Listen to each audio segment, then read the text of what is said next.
we most warmly welcome you to the Mass Communication program of the BA in Social Sciences. The subject that is given to me to briefly explain is on promotional communication process. Now this, as students, you need to understand with a broad imagination as to what promotions is all about, and promotions in the context of the communication process.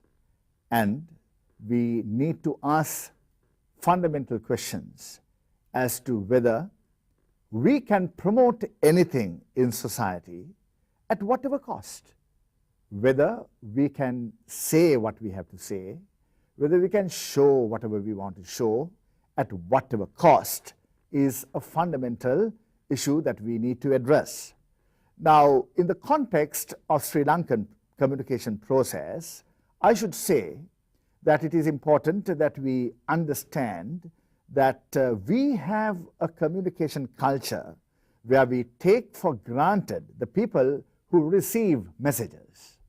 We would say that what we have is basically a unilateral, unilinear communication process where we do not really bother so much as to what the receivers would think concerning what we communicate. That is not a very democratic way of looking at a promotional communication process. We need to, at all times, take into consideration the dignity of the receiver. Both the sender and the receiver need to be dignified segments of the mass audience. Now, what I mean to say here is that whatever concept, whether it is for commercial purposes, whether it is for a purpose of the government with regard to public communication process, we should be very careful concerning the substance, the essence, or the kernel of the message that we communicate, whether it is in the highest public interest that we use a media channel to communicate what we communicate with a view of promoting a product. That product could be an idea. That product could be a consumer product in a physical sense. So, the fundamental first point that I raise is that we should never, ever communicate without a purpose. We should very clearly understand that we cannot communicate at whatever cost with any profit motive, just a profit motive in mind. Some people think that profit is the only thing that matters, and that is a concept that we need to revisit as academic students studying mass communication.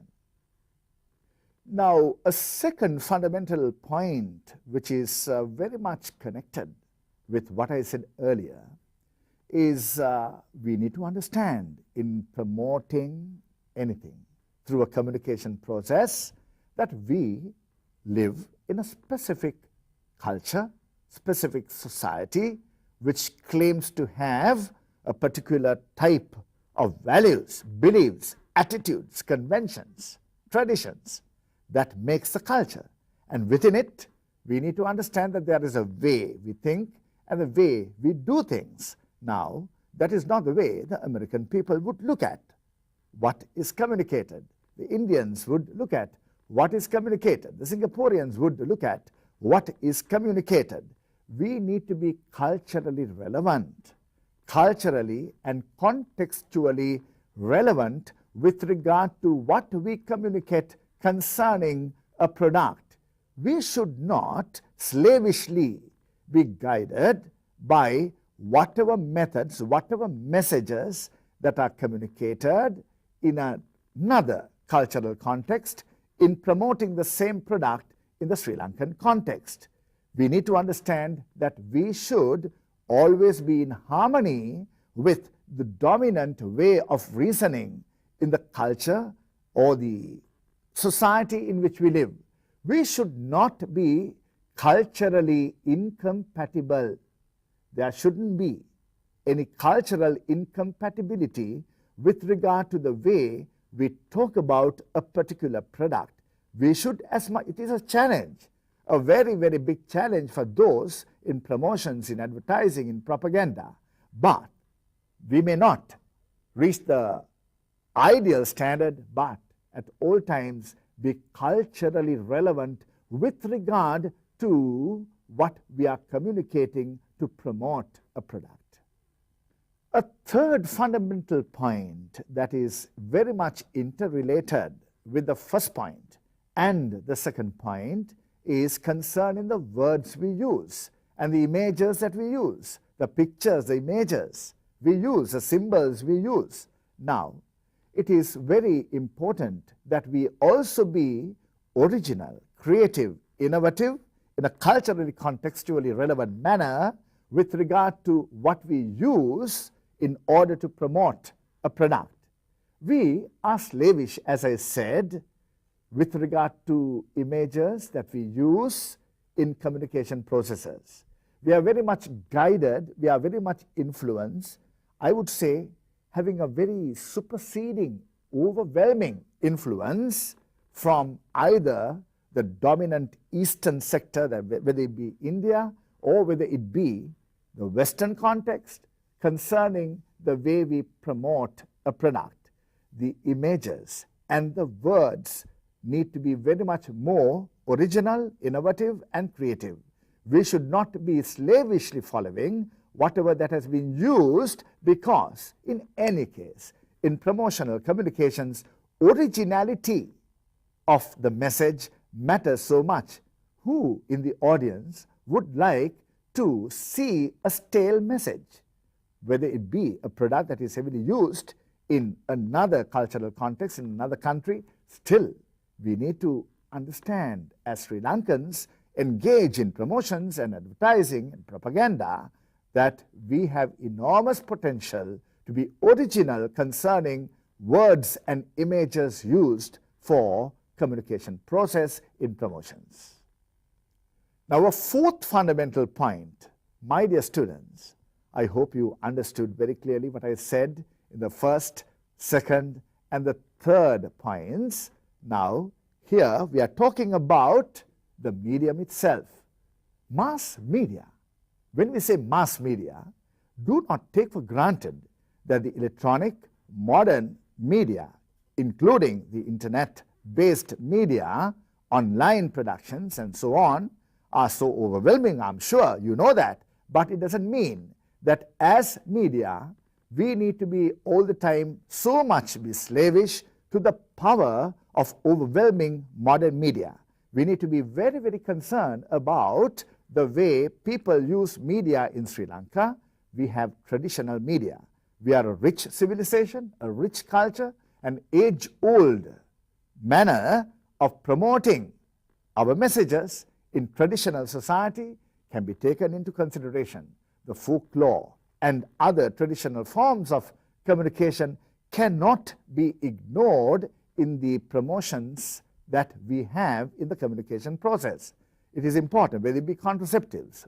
Well, I remember when the first contraceptives, the family planning communication process was introduced, promoting the concept, the grand concept of contraceptives, the first ever use of the contraceptive condom and the contraceptive pill, which was Preeti and Mithuri, by the Family Planning Association. Well, the top communication experts did not in any case consider the modern media alone are sufficient to communicate this process to indigenous people, the Vedda community, people in the rural villages who were not having communication media of the type that we use today. Even today, we know the Sri Lankan society has enormous socioeconomic disparities in such a context. Not all people consider the modern media that we use as overwhelming in the political process, commercial communication process, and with regard to the national development communication processes. So, with regard to the message use, always understanding understand very clearly the potential of traditional media and modern media, always try to see the appropriateness of the channel that we use in the communication process. It could be one particular channel or a mixture of channels. In other words, a multimedia package that we need to use in order to capture the imagination of what type of audience? Heterogeneous audience, diverse audience, with regard to ethnicity, with regard to values, religion, socioeconomic status, well, traditions people uphold. Well, a heterogeneous audience need to be addressed with appropriate media channels, modern and traditional.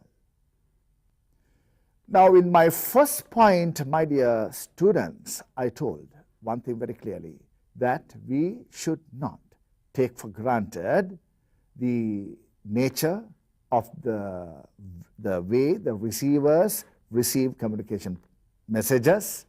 We also should not be communicating at whatever cost.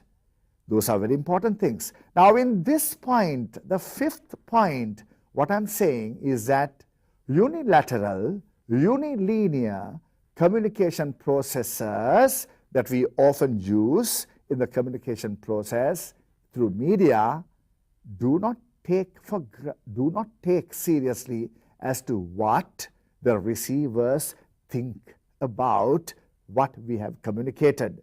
We do not respect the dignity of the receivers and all what they stand for, how they perceive, whether it be a political message.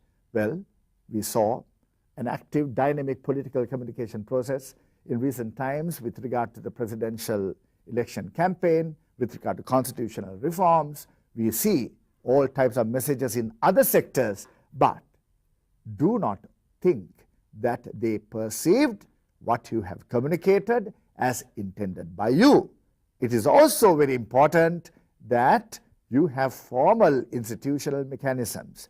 All mass media institutions and also other institutions which are not essentially mass media institutions engaged in communication processes need to have formal mechanisms to assess audience response, audience research.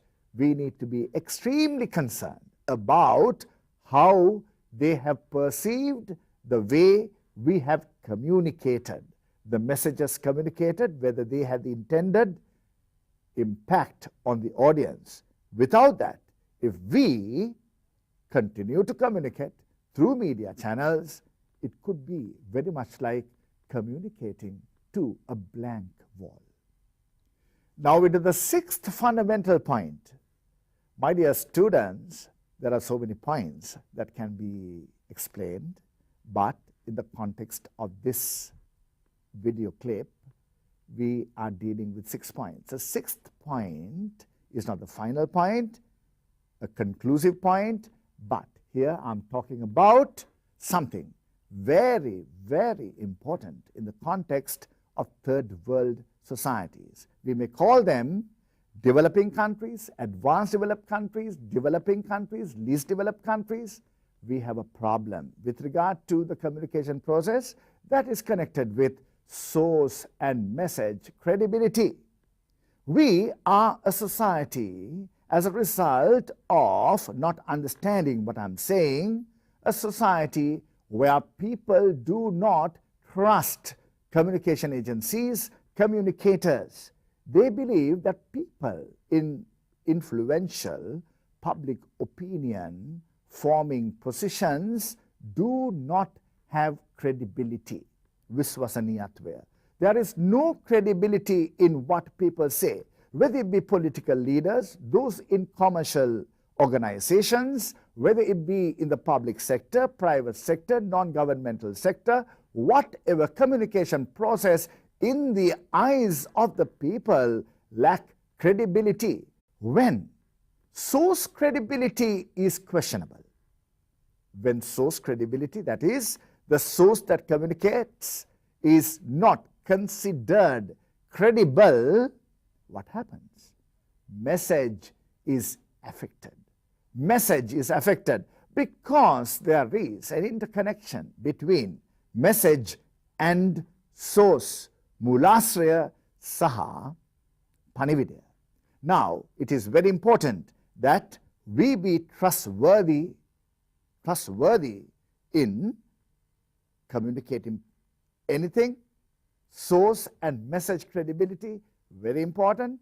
Once people consider a source as lacking in credibility, viswasaniyatva, there is absolutely no reason, as has happened in the political world, there is no reason for the people to trust the message that is communicated by a particular source. It is in the highest interest of democratic process, democratic communication processes, and a dignified society.